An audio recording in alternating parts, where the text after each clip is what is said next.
University of تربت کے green youth movement GYM club کے زیر اہتمام پانی کے عالمی دن کے موقع پر ایک آرٹ مقابلے کا انعقاد کیا گیا۔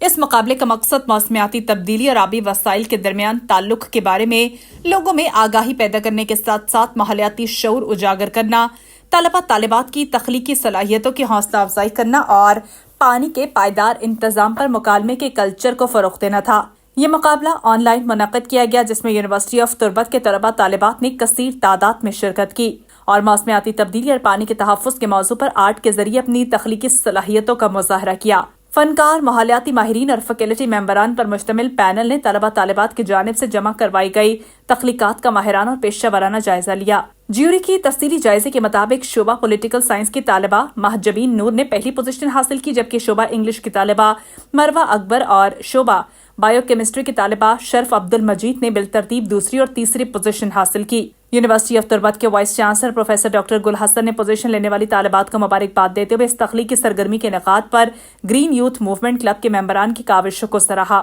انہوں نے کہا کہ اس قسم کی سرگرمیاں طلباء میں ماحولیاتی شعور اجاگر کرنے اور تخلیقی مکالمے کو فروغ دینے میں اہم کردار ادا کرتی ہیں۔ وائس چانسلر نے کہا کہ یونیورسٹی آف تربت رواں تعلیمی سال میں شعبہ اسٹوڈنٹ افیئرز کے زیر اہتمام مختلف اسٹوڈنٹ کلبز اور سوسائٹیز کے ذریعے مزید متنوع غیر نصابی، ہم نصابی، تخلیقی اور تعمیری سرگرمیوں کا انعقاد کرے گی۔